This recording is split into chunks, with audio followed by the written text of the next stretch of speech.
오늘 말씀 요한일서 2장 1절 2절 우리 같이 봉독하겠습니다.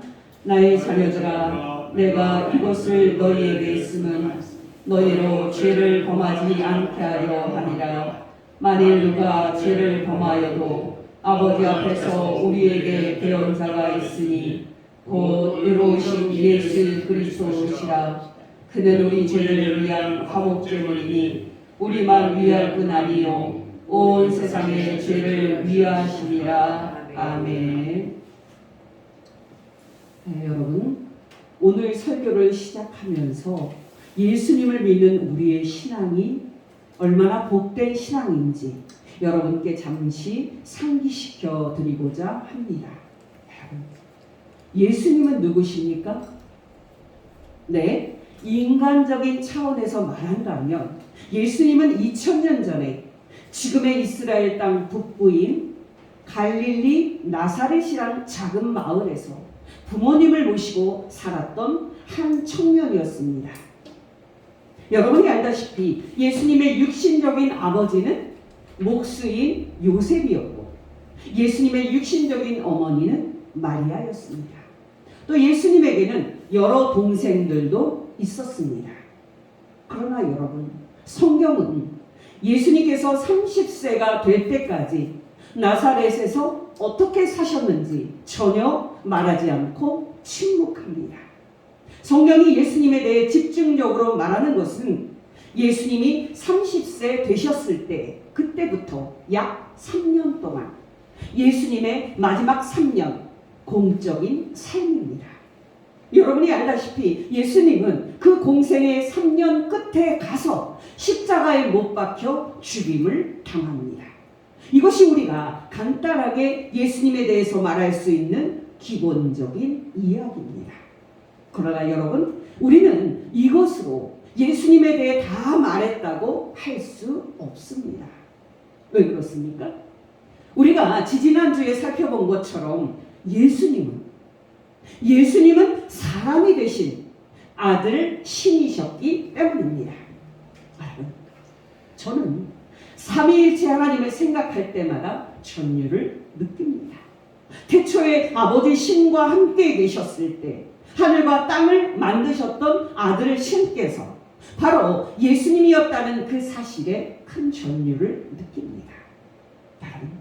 과학자들은 연구와 관찰을 통해서 이 세상이 처음 만들어졌을 때 빛이 대폭발하는 빅뱅이 있었다는 것을 알아냈습니다.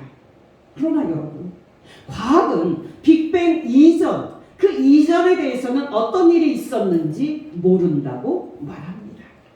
그러나 여러분, 우리 그리스도인은 빅뱅 이전에 있던 그 상황에 대해서 분명히 알고 있습니다.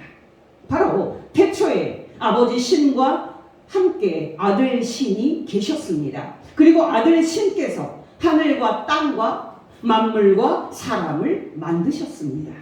요한복음 1장 1절에서 3절입니다. 태초에 말씀이 계시니라. 이 말씀이 하나님과 함께 계셨으니 이 말씀은 곧 하나님이시니라. 그가 태초에 하나님과 함께 계셨고 만물이 그로 말미암아 지은 바 되었으니 지은 것이 하나도 그가 없이는 된 것이 없느니라.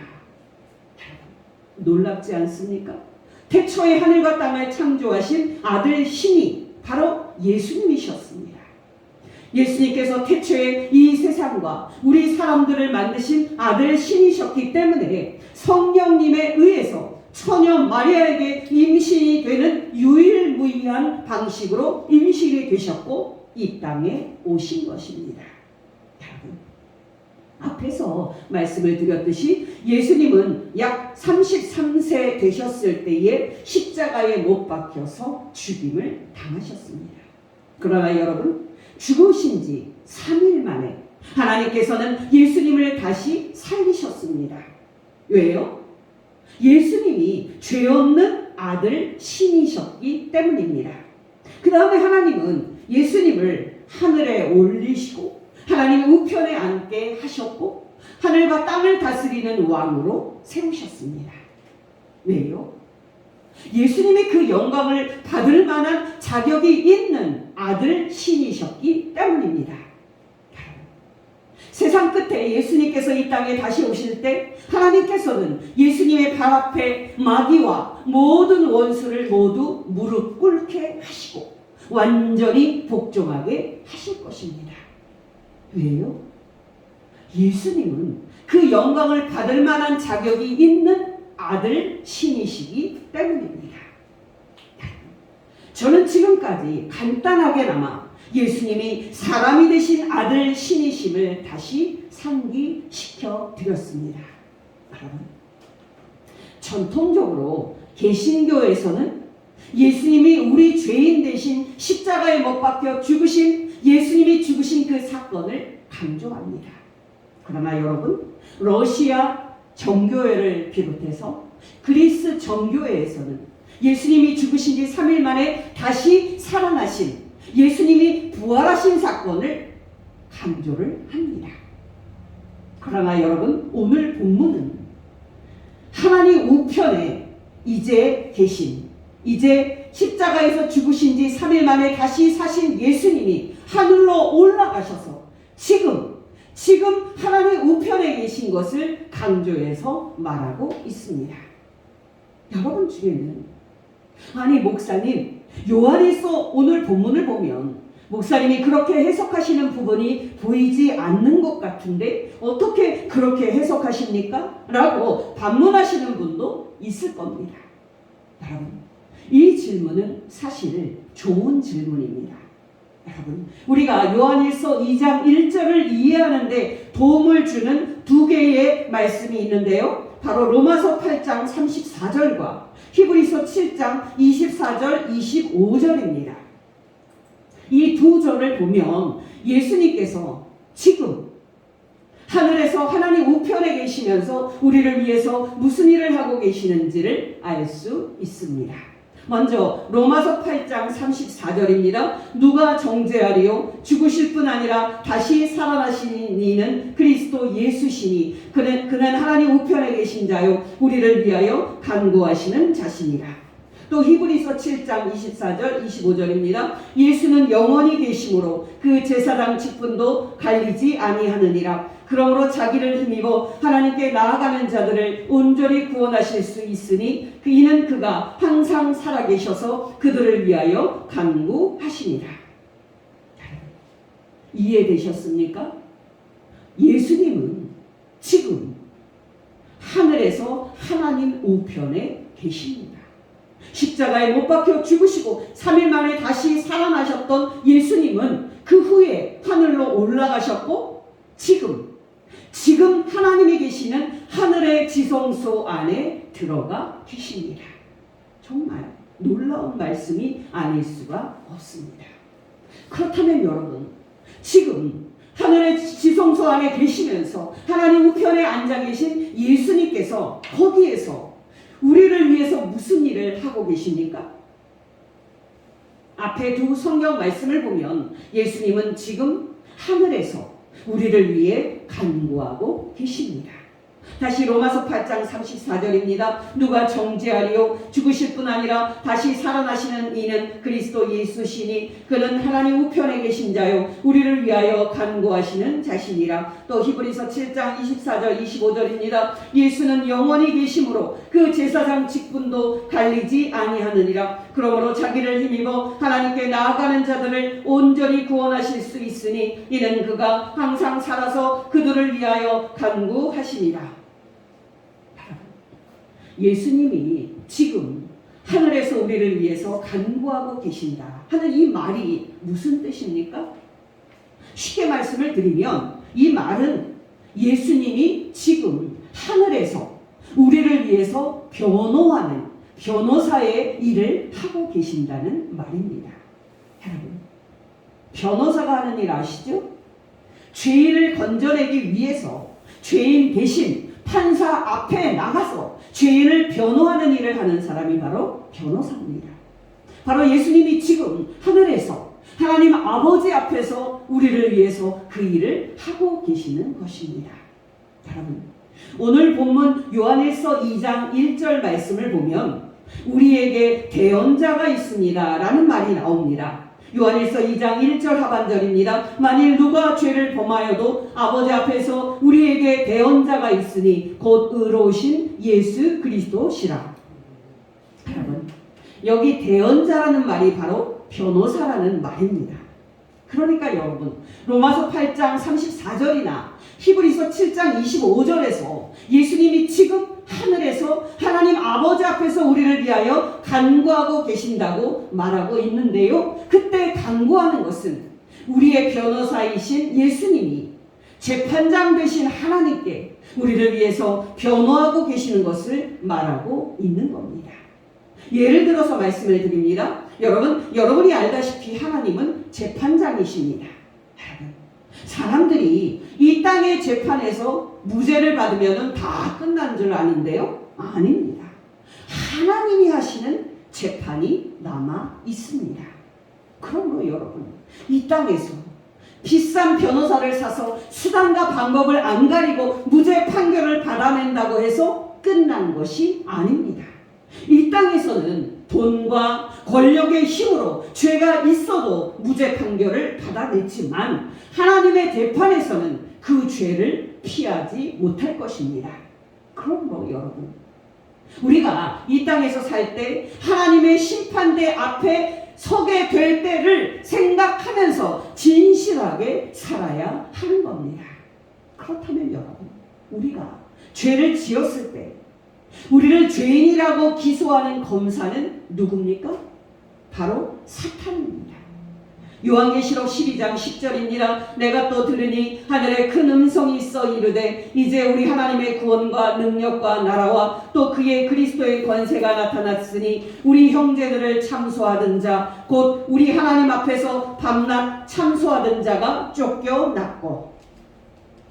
여러분 기억하십니까? 욥이 그 당시에 하나님을 기쁘시게 하면서 거룩하게 살고 있었을 때 누가 욥을 죄인이라고 하나님 앞에 기소했습니까? 바로 사탄이었습니다.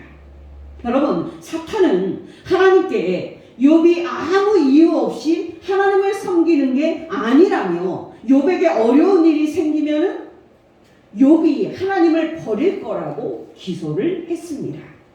욥기 1장 6절에서 11절입니다. 하루는 하나님의 아들들이 와서 여호와 앞에 섰고 사탄도 그들 가운데 온지라. 여호와께서 사탄에게 이르시되 내가 어디서 왔느냐? 사탄이 여호와께 대답하여 이르되 땅을 두루 돌아 여기저기 다녀왔나이다. 여호와께서 사탄에게 이르시되 내가 내 종 욥을 주의하여 보았느냐? 그와 같이 온전하고 정직하여 하나님을 경외하며 악에서 떠난 자는 세상에 없느니라. 사탄이 여호와께 대답하여 이르되 욥이 어찌 까닭 없이 하나님을 경외하리이까? 주께서 그와 그의 집과 그의 모든 소유물을 울타리로 두르심 때문이 아니니까? 주께서 그의 손으로 하는 바를 복되게 하사 그의 소유물이 땅에 넘치게 하셨음이니이다. 이제 주의 손을 펴서 그의 모든 소유물을 치소서. 그리하면 틀림없이 욥이 주를 향하여 욕하지 않겠나이까?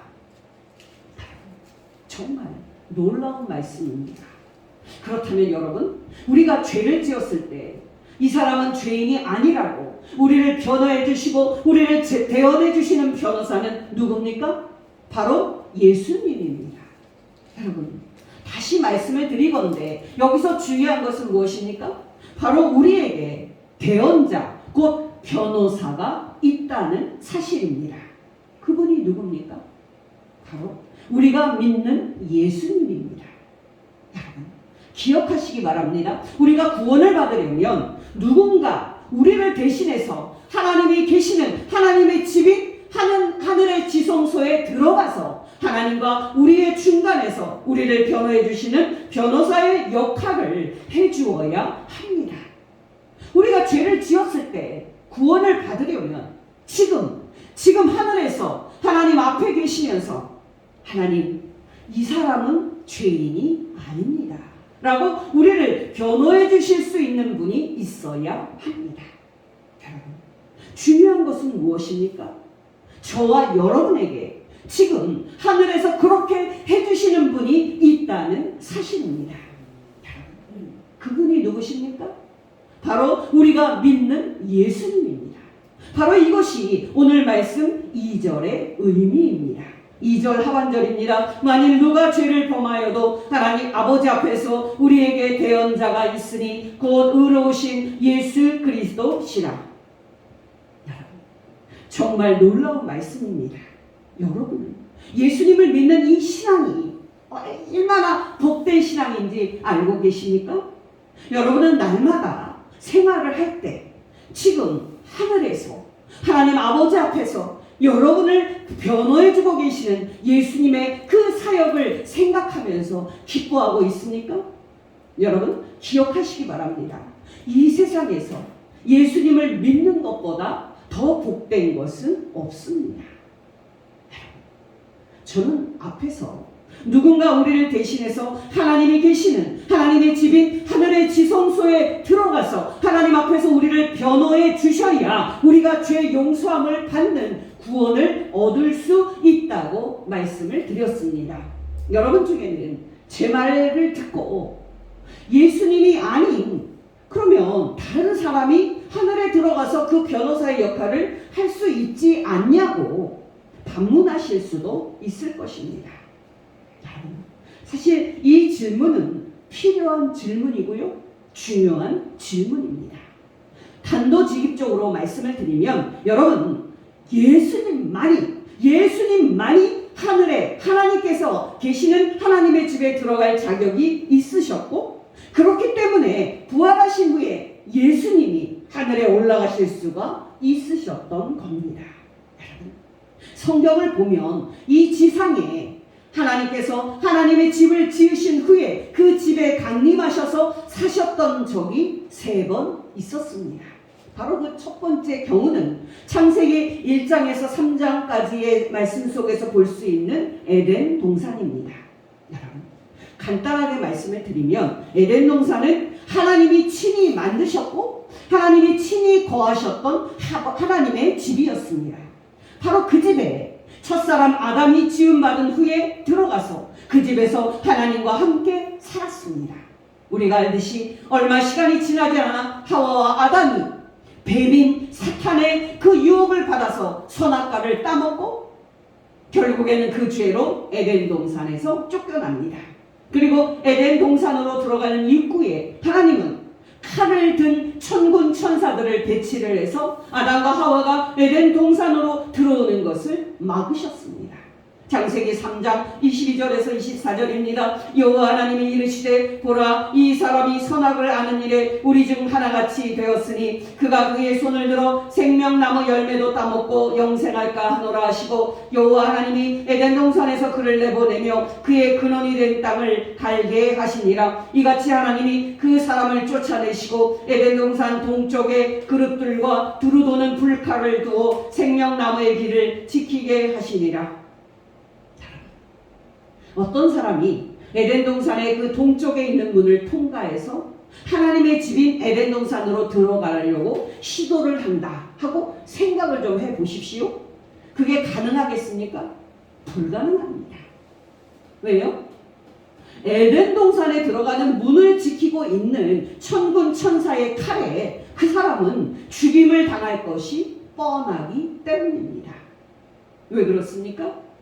하나님의 집인 에덴 동산으로 들어가려면 죄가 없는 사람이어야 되는데 죄 없는 사람이 하나도 없기 때문입니다.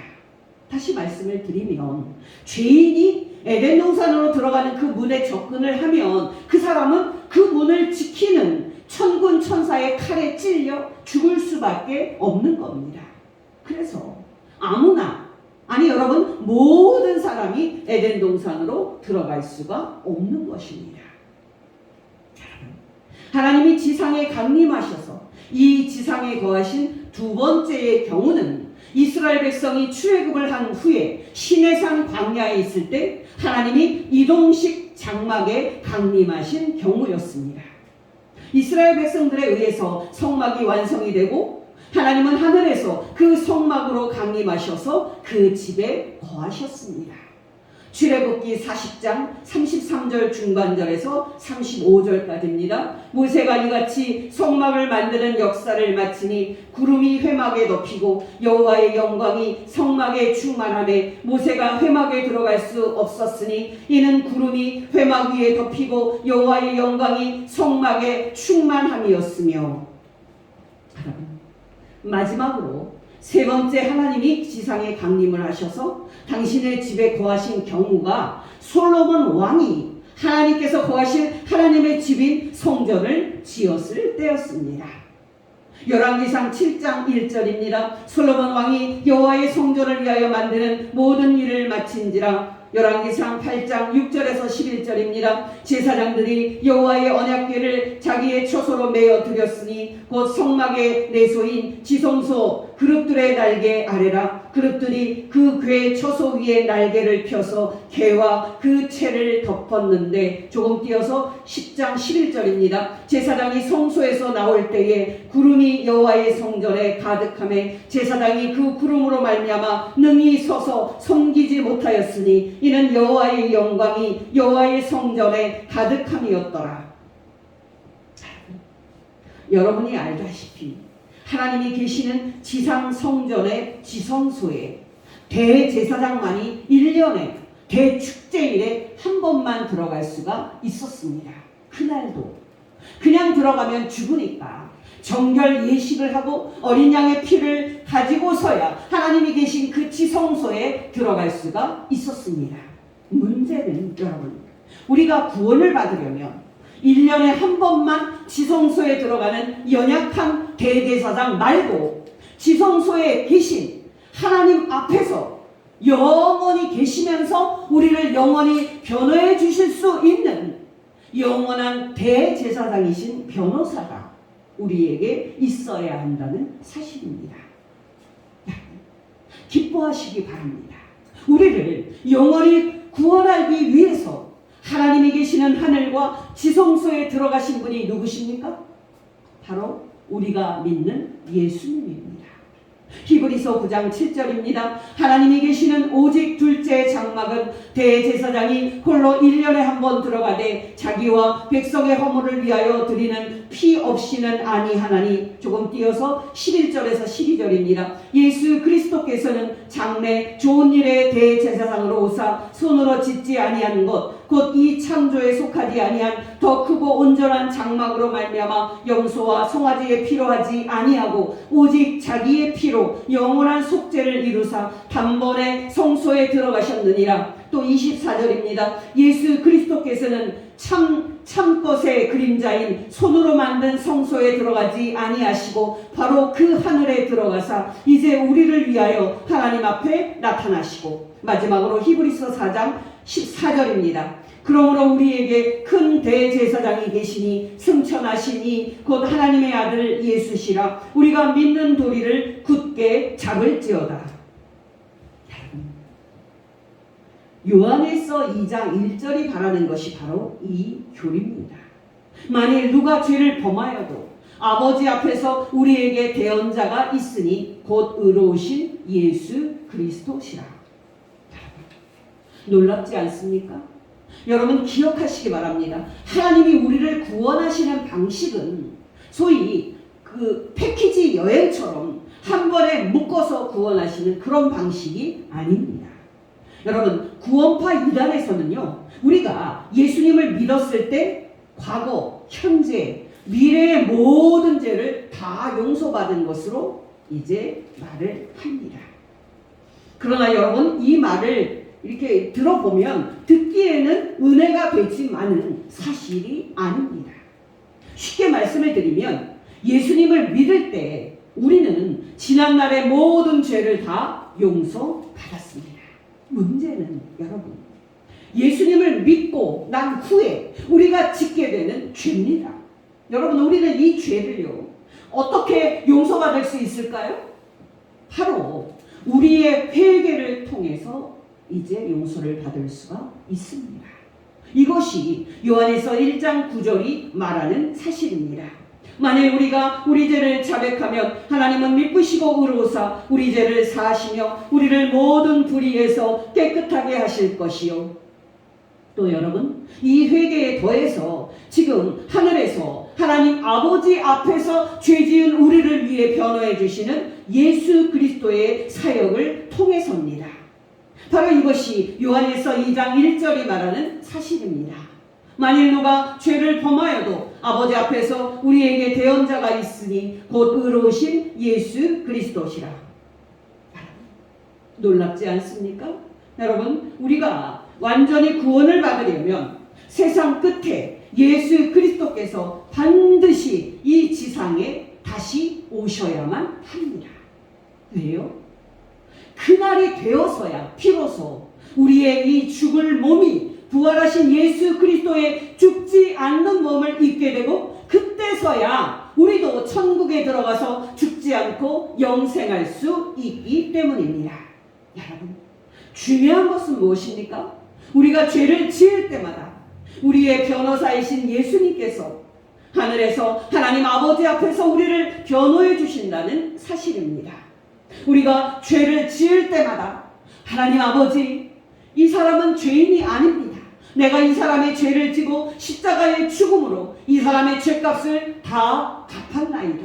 하나님 아버지, 나를 믿는 이 사람은 죄 없는 의인입니다. 라고 예수님이 지금 하늘에서 우리를 변호하고 계신다는 사실입니다.